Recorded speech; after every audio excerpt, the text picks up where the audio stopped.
Hello friends, welcome to the class. ASO series में आप सभी का स्वागत है। तो देखिए, हमारे एएसओ का सिलेबस हम कर रहे हैं, जिसमें हमने प्रीवियस वीडियो में कलेक्शन ऑफ डेटा के बारे में पढ़ा है। कलेक्शन ऑफ डेटा हमारा फर्स्ट टॉपिक है, ठीक है, सिलेबस का। आज हम दूसरा टॉपिक स्टार्ट कर रहे हैं, जो कि है हमारा क्लासिफिकेशन। ठीक है, क्लासिफिकेशन का मतलब होता है वर्गीकरण। ठीक है, तो प्रीवियस वीडियो में हमने देखा था कि स्टैटिस्टिक्स में हम क्या करते हैं कि जो डेटा है, जो समंक है, उसको हम क्या करते हैं, कलेक्ट करते हैं। ठीक है, डेटा मतलब कि समंकों का हम क्या करते हैं, कलेक्शन करते हैं, उनको हम कलेक्ट करते हैं। हिंदी में अगर हम कहें तो हम क्या करते हैं, संग्रहण करते हैं। ठीक है, और संग्रहण करने के बाद में हमें इन डेटा का क्या करना होता है, हमें मतलब कि जो सांख्यिक होता है, जो अनुसंधान करता होता है, वो अनुसंधान करता इस डेटा का क्या करता है, वर्गीकरण करता है। ठीक है, और वर्गीकरण का मतलब क्या होता है, वर्गीकरण का मतलब ये होता है कि जब आप डेटा कलेक्ट करके लाते हो, तो आप जो डेटा लाते हो वो पूरा क्या होता है, मिक्स्ड डेटा होता है। ठीक है, तो मिक्स्ड डेटा को हमें क्या करना होता है, वो जैसा उसका गुण है, जैसी उसकी क्वालिटी है,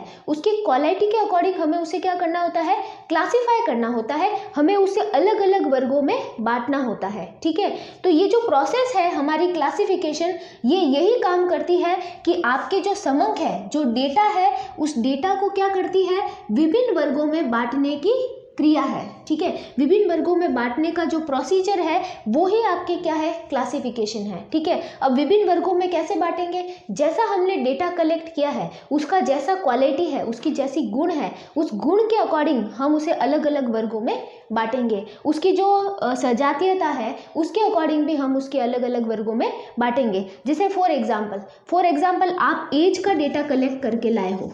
ठीक है, फॉर एग्जाम्पल आपके पास डेटा है एज का, और आपको कहा जाए कि एज के डेटा को क्या कीजिए, क्लासिफाई कीजिए। तो हम एज के डेटा को कैसे क्लासिफाई करेंगे, अकॉर्डिंग टू एज ग्रुप। जैसे हमने एज ग्रुप बना दिया 0 to 10 वाले। ठीक है, 0 से 10 वाले जो आयु के लोग हैं वो इसके अंदर आ जाएंगे। फिर हमने देखा 10 से 20। ठीक है, फिर हम 20 से 30 वाले लोग, फिर 30 से 40 वाले लोग। तो इस तरीके से हम क्या कर सकते हैं, डेटा को क्लासिफाई कर सकते हैं। ठीक है, ये प्रोसेस आपके क्या कहलाती है, क्लासिफिकेशन कहलाती है। अब देखिए, अगर मैं और आपको कहूँ कि आपको साक्षरता जो होती है, साक्षरता को क्या करना है, वर्गीकृत करना है। साक्षरता का मतलब लिटरेसी जो होती है। ठीक है, तो लिटरेसी को अगर आपको कहा जाए कि उसको वर्गीकृत कीजिए, तो आप कैसे वर्गीकृत करोगे। एक तो साक्षरता में लोग होते हैं क्या, साक्षर। ठीक है, एक तो आपके साक्षर लोग होते हैं, और एक आपके क्या होते हैं, निरक्षर लोग होते हैं। साक्षर और निरक्षर, तो मतलब लिटरेट और इलिटरेट, इसमें आपने इसको क्या कर दिया, क्लासिफाई कर दिया। तो यही चीज़ आपके क्या कहला रही है, क्लासिफिकेशन कहला रही है। जो डेटा आपने कलेक्ट किया है वो सब साथ में किया है, उसको आपको अलग अलग क्वालिटी के अकॉर्डिंग अलग अलग क्लासेस में क्या करना है, डिवाइड करना है। That is called classification. Clear है, तो ये आपके क्लासिफिकेशन की पूरी प्रोसेस है। फिर देखिए, क्लासिफिकेशन के क्या ऑब्जेक्ट है, ये क्यों किया जाता है। ठीक है, इसके करने के क्या ऑब्जेक्ट है, क्योंकि देखिए, ये जो आपका स्टैटिकल इन्वेस्टिगेशन होता है, स्टैटिकल इन्वेस्टिगेशन में जो मेन काम डिपेंड करता है वो किस पे करता है, डेटास पे करता है। तो डेटा कलेक्ट किया, उसको क्लासिफाई किया। क्यों किया, क्योंकि देखिए, सबसे पहले तो हम चाहते हैं कि डेटा क्या हो जाए, सरल हो जाए, इजी हो जाए। ठीक है, उसको इजी करना चाहते हैं। जैसे कि अभी देखिए, एज को अगर मैं साथ में लिखती ना 0 to 10, 0 से लगा करके 100 साल तक पूरा सब साथ में डेटा होता, तो आपको उसको ना समझने में थोड़ा सा क्या आता, कॉम्प्लिकेसी आती। तो उसके लिए हम उसको इजी करना चाहते हैं, तो इजी करने के लिए हम उसको क्या कर रहे हैं, क्लासीफाई कर रहे हैं। ठीक है, फिर हम उसको संक्षिप्त भी कर रहे हैं। संक्षिप्त का मतलब क्या होता है कि हम उसको शॉर्ट कर रहे हैं, हम उसको छोटा कर रहे हैं। ठीक है, तो छोटा करने के लिए भी आप क्या करोगे, क्लासिफिकेशन करोगे। क्योंकि देखिए, जो डेटा होता है वो पूरा साथ में एक साथ में दे दिया आपको, तो आपको समझ में नहीं आएगा, तो आपको उसको क्या करना पड़ेगा, क्लासिफाई करना पड़ेगा। ठीक है, तो ये है आपका। फिर सेकंड क्या ऑब्जेक्ट हो सकता है, समानता व असमानता को स्पष्ट करना। ठीक है, अब इसमें क्या होगा कि आप जो डेटा लेकर के आए हो, उसमें जो इक्वलिटी है और जो अनइक्वलिटी है, उसको आप क्लासीफाई कर सकते हो, उसको आप पहचान सकते हो कि कौन सा डेटा उस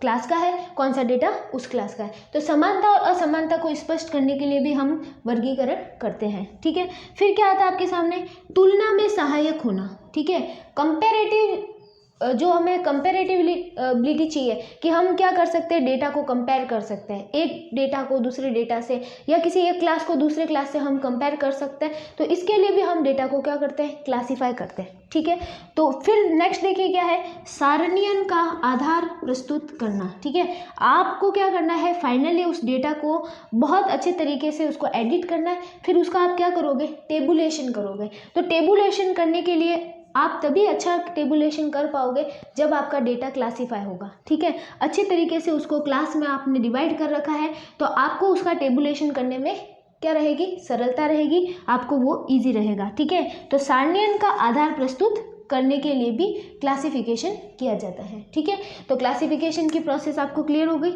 अब हम देखते हैं आगे। अब हम देखेंगे कि क्लासिफिकेशन के कौन कौन से मेथड्स हैं। ठीक है, वर्गीकरण की रीतियाँ कौन कौन सी है। तो यहाँ पे देखिए, वर्गीकरण की रीतियों को जानने से पहले हमें ये जानना पड़ेगा कि हमारे पास जो समंक है, जो डेटा है, वो कितने टाइप के हैं। तो हमारे पास जो समंक होंगे, जो डेटा होंगे सांख्यिकी में, वो दो प्रकार के होंगे। ठीक है, दो टाइप्स के जो डेटा है, दो टाइप के जो समंक है वो हमारे सामने होंगे। एक तो होगा आपके सामने वर्णनात्मक, ठीक है, जिसे हम क्या कहेंगे, डिस्क्रिप्टिव डेटा कहेंगे। ठीक है, एक तो आपके सामने वर्णनात्मक डेटा होगा जिसे हम डिस्क्रिप्टिव डेटा कहेंगे। दूसरा आपके सामने संख्यात्मक या अंकात्मक या फिर न्यूमेरिकल डेटा होगा। ठीक है, अब इन दोनों में क्या डिफरेंस है इन डेटा में।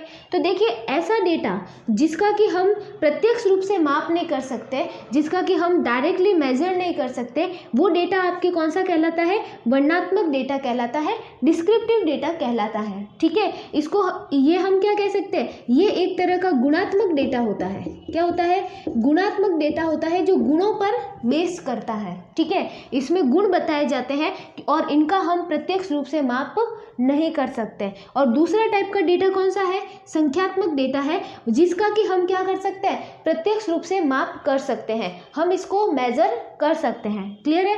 तो अब देखिए, गुणात्मक डेटा के अंदर कौन कौन सा डेटा आ जाता है। जैसे कि साक्षरता की बात करें तो साक्षरता की बात देखिए, एक और विशेषता है कि ये जो वर्णनात्मक या गुणात्मक डेटा होता है, इसका सिर्फ हम क्या कर सकते हैं, गुणों की उपस्थिति और अनुपस्थिति का पता कर सकते हैं। ठीक है, यहाँ पे वो गुण उपस्थित है या नहीं है वो पता कर सकते हैं, लेकिन प्रत्यक्ष रूप से हम इनको माप नहीं सकते। क्लियर है। तो देखिए, यहाँ पे जो साक्षरता है, साक्षरता को हम क्या कह सकते हैं कि या तो वहाँ पे प्रेजेंस होगी उस गुण की, या फिर वहाँ पे क्या होगी, एब्सेंस होगी। क्लियर है। तो देखिए, साक्षरता या तो वो इंसान क्या होगा, साक्षर होगा, या फिर क्या होगा, निरक्षर होगा। ठीक है, या तो गुण की क्या होगी, उपस्थिति, या फिर क्या होगी, अनुपस्थिति। तो गुणात्मक डेटा की विशेषता है कि इसको मापा नहीं जा सकता, केवल उपस्थिति और अनुपस्थिति से हम इसका पता कर सकते हैं। फिर देखिए, बेरोजगारी। तो बेरोजगारी की बात करें तो या तो इंसान रोजगार में लगा हुआ होगा, एम्प्लॉयड होगा, ठीक है, या फिर वो क्या होगा, बेरोजगार होगा। फिर बात करें बुद्धिमानी की, तो बुद्धिमानी या तो इंसान बुद्धिमान होगा या फिर मतलब बुद्धिमान नहीं होगा। फिर सुंदरता की बात करें, फिर वैवाहिक स्थिति की बात करें, तो ये जो डेटा आपके सामने लिखा हुआ है, ये सारा का सारा डेटा आपकी डिस्क्रिप्टिव डेटा है। ठीक है, ये क्या है, आपके पूरा का पूरा गुणात्मक डेटा है। और फिर अगर हम संख्यात्मक डेटा की बात करें तो संख्यात्मक डेटा क्या है, उसमें आ जाएगी आपके आय, ठीक है, फिर आ जाएगी आपके आयु, फिर आ जाएगी आपकी ऊंचाई, और फिर आ जाएगी आपके भार।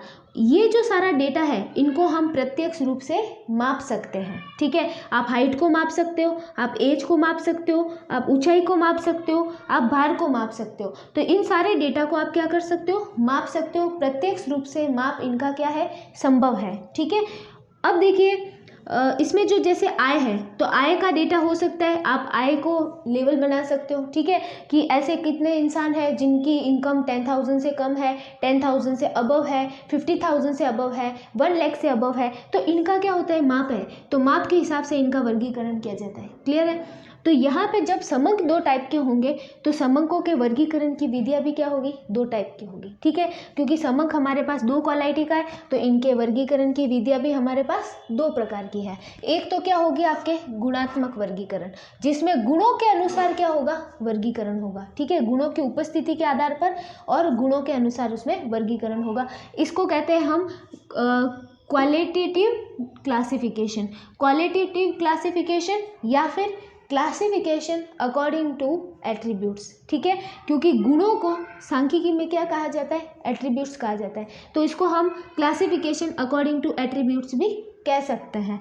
सेकंड आपके सामने क्या आएगा, संख्यात्मक वर्गीकरण। संख्यात्मक वर्गीकरण में हम क्या कहेंगे कि ये क्वांटिटेटिव डेटा होगा, ठीक है, तो क्वांटिटेटिव क्लासिफिकेशन इसके अंदर किया जाएगा। और दूसरा इसका नाम क्या होता है, classification according to class interval, ठीक है, इसको हम classification according to class interval कह सकते हैं। तो दो हमारे सामने मेथड्स हैं, क्लियर है, तो दोनों ही मेथड को हमें देखना है, गुणात्मक वर्गीकरण को भी और संख्यात्मक वर्गीकरण को भी। तो देखते हैं अभी इसको। अब हम देखेंगे सेकंड, गुणात्मक वर्गीकरण, क्वालिटेटिव क्लासिफिकेशन। तो क्वालिटेटिव क्लासिफिकेशन में आपके पास दो चीज़ें आएगी, एक तो आएगा आपके साधारण या द्विभाजन वर्गीकरण, ठीक है, ये जो आपका गुणात्मक वर्गीकरण है उसके अंदर आपके दो तरह की चीज़ें ध्यान में रखनी है, दो बात आएगी इसके अंदर, एक तो आएगा साधारण या द्विभाजन वर्गीकरण। द्विभाजन को हम क्या कह सकते हैं, एक हम इसको द्वंद्व भाजन भी कह सकते हैं, ठीक है, तो साधारण या द्वंद्व भाजन वर्गीकरण इंग्लिश में कहे तो सिंपल क्लासिफिकेशन और क्लासिफिकेशन अकॉर्डिंग टू डाइकोटोमी, ठीक है, क्लासिफिकेशन अकॉर्डिंग टू डाइकोटोमी। तो देखिए इसके अंदर क्या होता है, इसके अंदर आपके एक गुण की उपस्थिति और अनुपस्थिति के आधार पर वर्गीकरण किया जाता है, ठीक है, तो ये वर्गीकरण गुणात्मक जो डेटा होता है उसका है। तो इसमें क्या होगा कि सिर्फ एक गुण, जो एक गुण है, एक गुण की उपस्थिति और अनुपस्थिति के आधार पर वर्गीकरण किया जाता है, तो उसको हम साधारण या द्विभाजन वर्गीकरण कहते हैं, ठीक है। अब इसमें क्या देखा जाता है, किसी गुण की उपस्थिति प्रेजेंस देखी जाती है और क्या देखी जाती है, उसकी अनुपस्थिति देखी जाती है, क्लियर है। तो यहाँ पे आपको सिर्फ एक गुण के आधार पर वर्गीकरण बताना है। तो अगर वहाँ पे किसी गुण की उपस्थिति है, वहाँ पर अगर किसी गुण की प्रेजेंस है, तो उसको हमें जो कैपिटल लेटर्स होते हैं, ठीक है, कैपिटल लेटर्स जो ए बी और सी होते हैं, प्रेजेंस को हमें कैपिटल लेटर से शो करना होता है। सपोज करो ए बी और सी, ठीक है, अगर कहीं पे गुण की उपस्थिति है तो उसे हम कैपिटल लेटर के जो अक्षर है उससे शो करेंगे, और अगर वहाँ पे अनुपस्थिति है तो हम उसे स्मॉल लेटर के जो अक्षर है ए बी और सी, या फिर और हम इसको जो ग्रीक लेटर है अल्फा बीटा और हम इसको जो गामा है उसके अंदर हम इसको रिप्रेजेंट करेंगे, ठीक है। तो यहाँ पे क्या होगा, आपके जो साधारण या द्विभाजन वर्गीकरण है उसमें किसी एक गुण की उपस्थिति या अनुपस्थिति के आधार पर गुणात्मक वर्गीकरण किया जाता है, ठीक है, सिर्फ एक गुण की उपस्थिति और अनुपस्थिति देखी जाती है। अगर वहाँ पे उपस्थिति होती है गुण की तो उसे हम कैपिटल लेटर जो होते हैं अपने इंग्लिश के ए बी और सी उसमें रिप्रेजेंट करते हैं, और अगर वहाँ पे गुण की क्या हो, अनुपस्थिति हो, तो वहाँ पे हम स्मॉल लेटर के जो लेटर्स हैं ए बी और सी उससे हम रिप्रेजेंट करते हैं। अल्फा बीटा और गामा से भी हम इसको रिप्रेजेंट कर सकते हैं, ठीक है। अब देखो जैसे हमने एक गुण ले लिया, एक गुण हमने क्या ले लिया, साक्षरता ले लिया, ठीक है, हमने अगर साक्षरता एक गुण ले लिया, साक्षरता, तो अगर कोई व्यक्ति साक्षर है तो आप उसको कैपिटल लेटर से रिप्रेजेंट करोगे। अगर कोई व्यक्ति साक्षर नहीं है, निरक्षर है, तो हम उसे अल्फा से रिप्रेजेंट करेंगे या स्मॉल लेटर के ए से रिप्रेजेंट करेंगे, ठीक है। इसी तरह लिंग के हिसाब से अगर हम देखें तो लिंग के हिसाब से अगर कोई पुरुष है तो उसे हम ए से, अगर कोई स्त्री है तो हम उसे ए से रिप्रेजेंट करेंगे, क्लियर है। तो यहाँ पे आपको समझ में आ गया, किसी एक गुण की उपस्थिति और अनुपस्थिति के आधार पर जो वर्गीकरण होता है उसे हम साधारण या द्विभाजन वर्गीकरण कहते हैं, जिसमें एक गुण की उपस्थिति या अनुपस्थिति देखी जाती है, क्लियर है, और उपस्थिति को कैपिटल लेटर से और अनुपस्थिति को स्मॉल लेटर से या फिर ग्रीक जो वर्ड्स है अल्फा बीटा और गामा उससे रिप्रेजेंट किया जाता है, क्लियर है। अब हम देखेंगे इसका सेकंड, जिसमें हम बहुगुणी वर्गीकरण देखेंगे, ठीक है। अब बहुगुणी वर्गीकरण में एक से अधिक गुणों के आधार पर वर्गीकरण किया जाता है। अब है हमारे सामने बहुगुणी वर्गीकरण, जिसे हम मैनीफोल्ड क्लासिफिकेशन भी कह सकते हैं, ठीक है।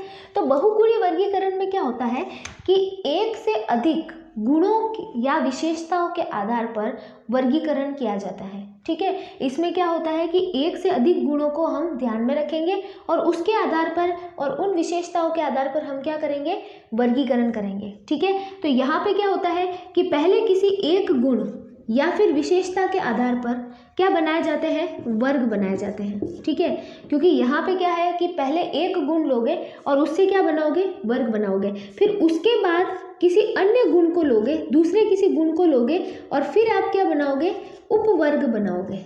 ठीक है, उपवर्ग बनाओगे।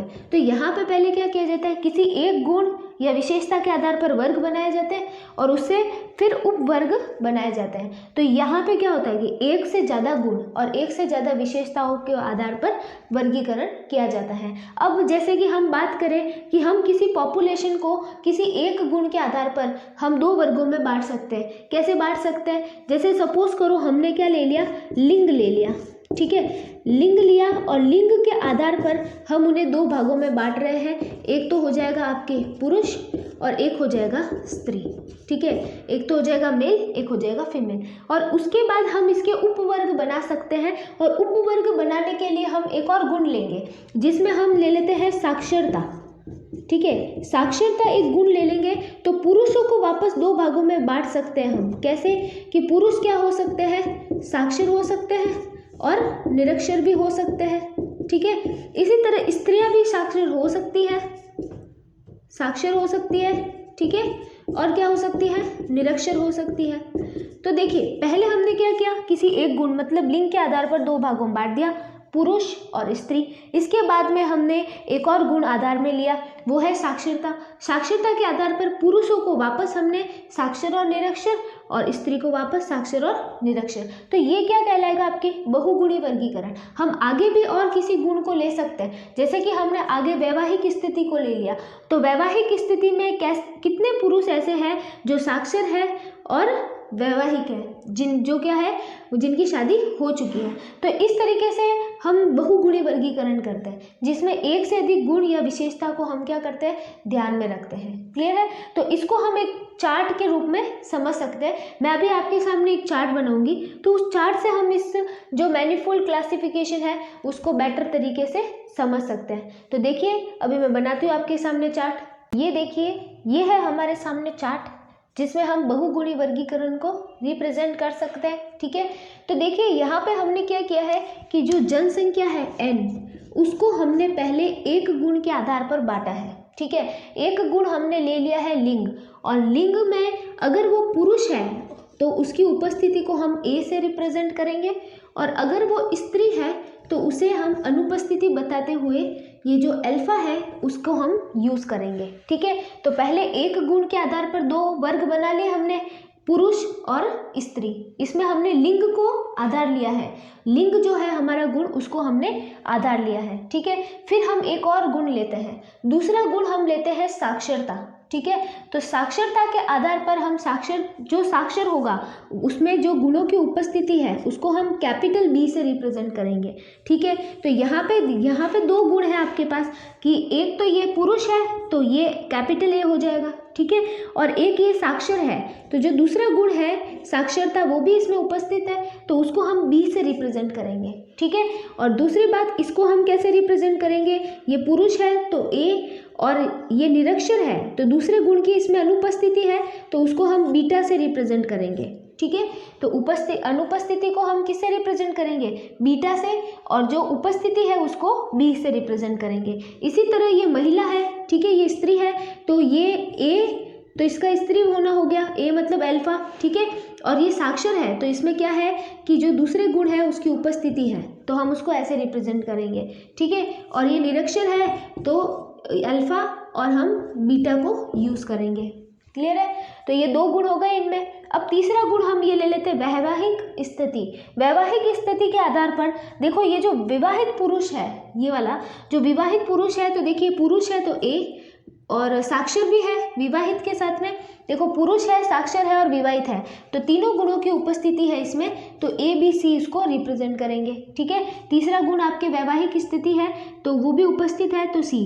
अब देखिए ये अविवाहित है लेकिन पुरुष है तो ए, और ये साक्षर है तो बी भी इसमें उपस्थित है, और अविवाहित है तो यहाँ पे आप इसको कैसे रिप्रेजेंट करोगे, गामा से रिप्रेजेंट करोगे। ठीक है, गामा क्या है आपके, ये आपके जो तीसरे गुण है उसकी अनुपस्थिति को रिप्रेजेंट कर रहा है। अब देखिए यहाँ पे निरक्षर है तो पुरुष है, ए तो उपस्थित है, निरक्षर है मतलब दूसरा गुण उपस्थित नहीं है तो बीटा से रिप्रेजेंट करो, और विवाहिक है, विवाहित है तो इसको हम जो तीसरा गुण है सी उसको कैपिटल से रिप्रेजेंट करते हैं, ठीक है। फिर अविवाहित की बात करते हैं तो एक तो ये देखो पुरुष है, ठीक है, दूसरा निरक्षर है तो उधर बीटा से रिप्रेजेंट कर दो, और जो तीसरा गुण है विवाह होना, ठीक है, वो भी इसमें अनुपस्थित है तो इसको हम गामा से रिप्रेजेंट करेंगे, ठीक है। फिर देखो, अब देखो स्त्री की बात करें तो स्त्री है तो जो पहला गुण है उसको अल्फा, क्योंकि ये स्त्री है, और ये विवाहित साक्षर है तो दूसरा गुण की उपस्थिति है तो कैपिटल बी, और ये विवाहित है तो सी, ठीक है। अब देखो ये अविवाहित है तो तीसरे गुण की अनुपस्थिति है, ठीक है, तो अल्फा बी पूरा लिखेंगे और यहाँ पे हम गामा को यूज़ करेंगे, ठीक है। फिर देखो ये निरक्षर है तो एक तो अल्फा और ये बीटा, और ये विवाहित है तो सी कैपिटल आ जाएगा।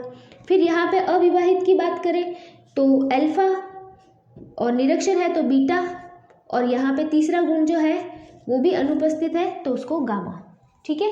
तो इस तरीके से आपके ये क्या है, बहुगुणी वर्गीकरण है। क्लियर है। तो हमने जो वर्गीकरण के दो विधियां पढ़ी है, ठीक है। पहला तो क्या वर्गीकरण है, गुणात्मक वर्गीकरण, और दूसरा है आपके संख्यात्मक वर्गीकरण। तो गुणात्मक वर्गीकरण में दो ध्यान रखने आपको, दो तरीके हैं।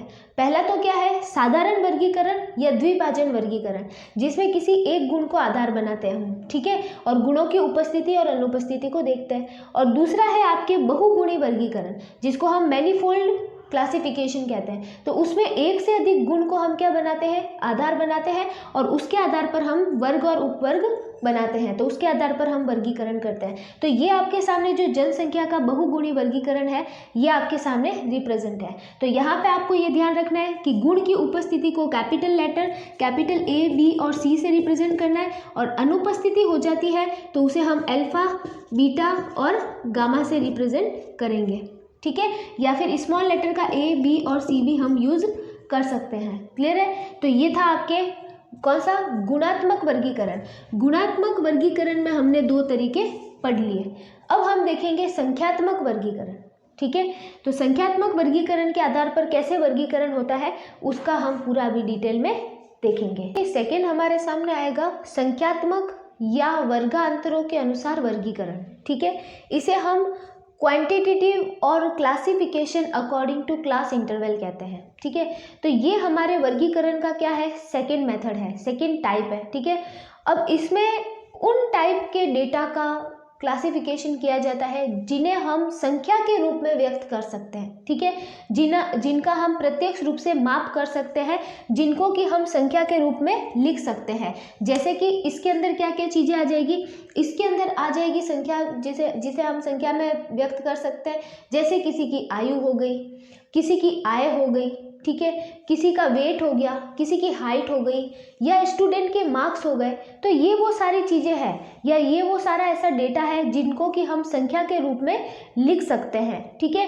तो उन्हें हम संख्यात्मक या फिर वर्गांतरों के अनुसार वर्गीकरण के अंदर लिखेंगे।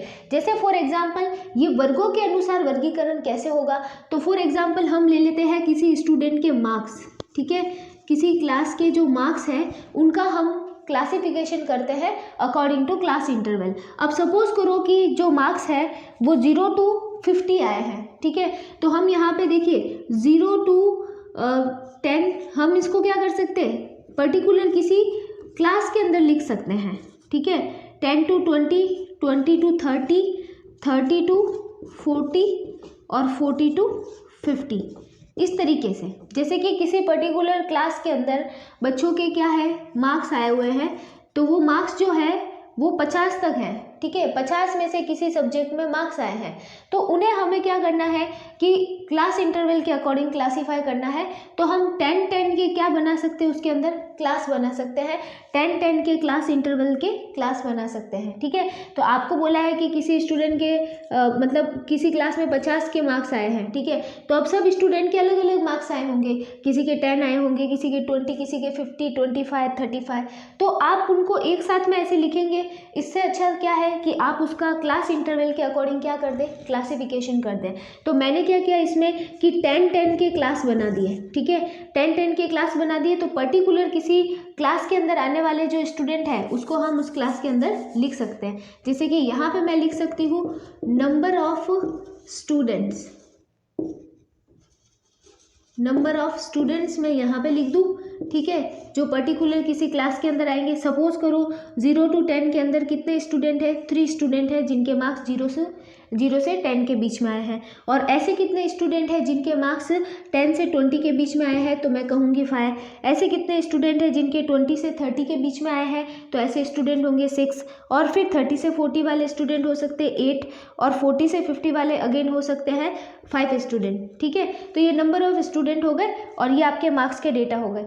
इसी तरह से आप एज का डेटा भी लिख सकते हो, ठीक है।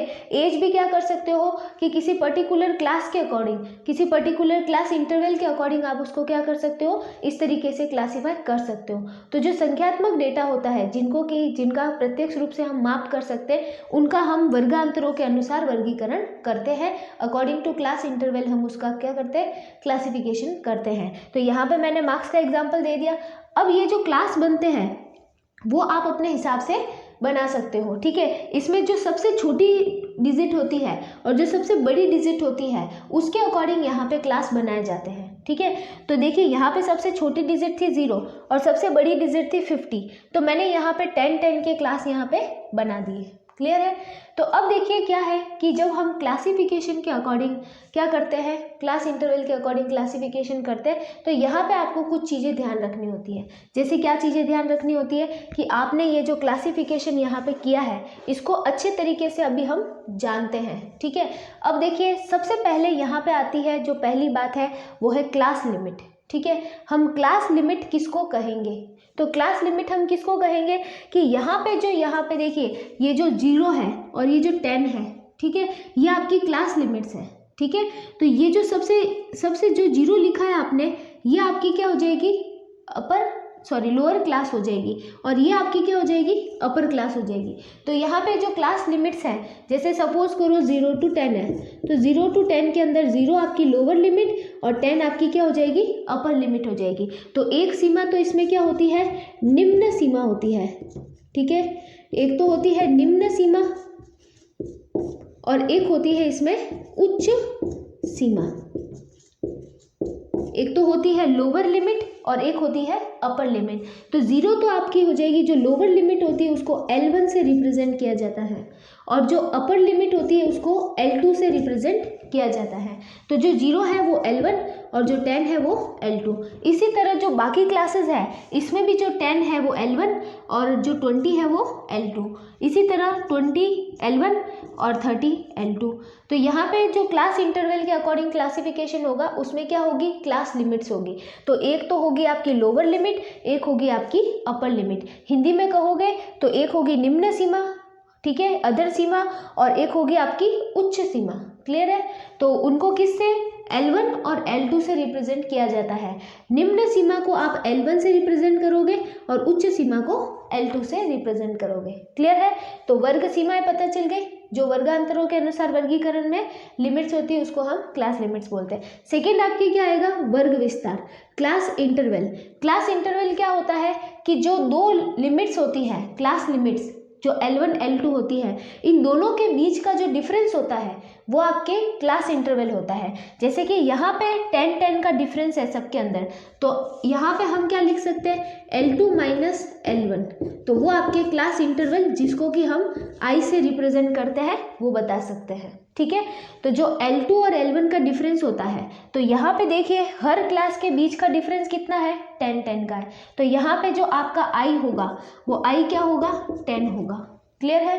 तो L2 L1 के बीच का डिफरेंस आपके वर्ग विस्तार कहलाता है। निम्न सीमा और उच्च सीमा के बीच का जो अंतर है वो आपके वर्ग विस्तार कहलाता है, जिसको हम I से रिप्रेजेंट करते हैं। क्लियर है। नेक्स्ट है हमारे सामने मिड वैल्यू, जिसे हम मिड पॉइंट भी कह सकते हैं। तो मिड वैल्यू क्या होता है, मिड वैल्यू होता है आपके जो L2 है, जो अपर क्लास है, प्लस आपकी जो लोअर क्लास है उसको आप डिवाइड करोगे 2 से, तो आपके सामने आपका मिड वैल्यू आ जाएगा। ठीक है।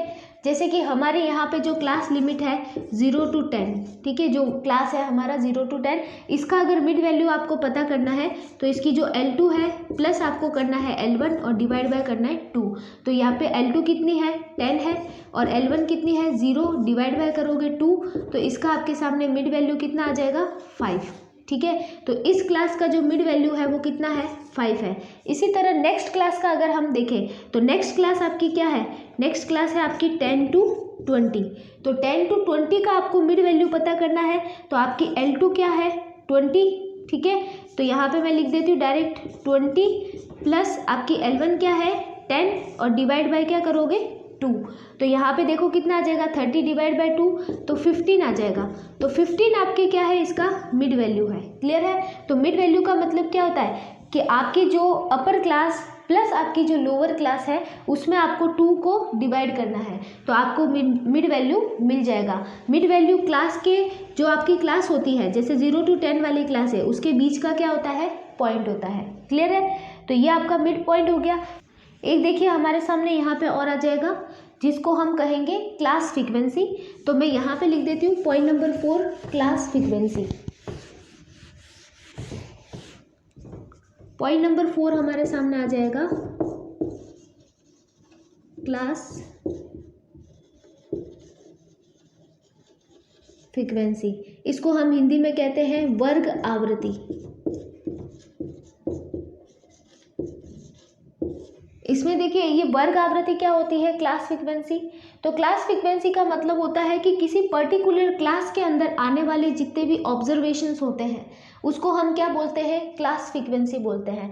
किसी पर्टिकुलर वर्ग के अंदर आने वाले जो कुल मद या फिर जो अवलोकनों की संख्या होती है उसे हम क्लास फ्रीक्वेंसी बोलते हैं। अब देखिए यहाँ पे आप मार्क्स का डेटा देख रहे हैं, मार्क्स का जो क्लासिफिकेशन हमने किया है वो आप देख रहे हैं। तो इसके अंदर जो आउटकम्स आ रहे हैं पर्टिकुलर किसी क्लास के अंदर, जैसे 0 to 10 के क्लास की बात करें हम, तो 0 to 10 क्लास के अंदर कितने नंबर ऑफ स्टूडेंट्स आ रहे हैं, 3। तो जो नंबर ऑफ स्टूडेंट्स है वो आपकी क्या हो जाएगी, क्लास की फ्रीक्वेंसी हो जाएगी। क्लियर है। तो इसी तरह 10 to 20 के अंदर कितने आउटकम्स आ रहे हैं, 5 आ रहे हैं, तो 5 आपकी क्या हो जाएगी, इस क्लास की फ्रीक्वेंसी हो जाएगी। ठीक है। तो पॉइंट नंबर 4 है क्लास फ्रीक्वेंसी, वर्ग आवृत्ति, जो किसी पर्टिकुलर क्लास के अंदर या वर्ग के अंदर आने वाले जितने भी ऑब्जर्वेशंस होते हैं या जितने भी पद होते हैं उनकी जो संख्या होती है वो क्लास फ्रीक्वेंसी कहलाती हैं। ठीक है। तो यहाँ पे आप देख रहे हैं नंबर ऑफ स्टूडेंट्स, यहाँ पे क्या हो जाएगी, क्लास की फ्रीक्वेंसीज हो जाएगी। जैसे इस क्लास की फ्रीक्वेंसी 3 है, इस क्लास की 5 है, इस क्लास की 6 है, तो ये इनकी क्या है, फ्रीक्वेंसीज है। क्लियर है। तो ये आपका पूरा क्या था, classification according to class interval, जो कि संख्यात्मक डेटा का किया जाता है। ठीक है। और बाकी इससे आगे भी है ये टॉपिक आपका क्लासिफिकेशन, तो वो हम नेक्स्ट वीडियो के अंदर कवर करेंगे। ठीक है। और आपको अगर ये वीडियो अच्छा लगा है तो आप इसे ज़रूर शेयर कीजिए, और आपको ये वीडियो कैसा लगा है ये कमेंट करके आप ज़रूर बताइए। ठीक है। और अगर आपने चैनल को सब्सक्राइब नहीं किया है तो आप सब्सक्राइब कीजिए। Thank you so much.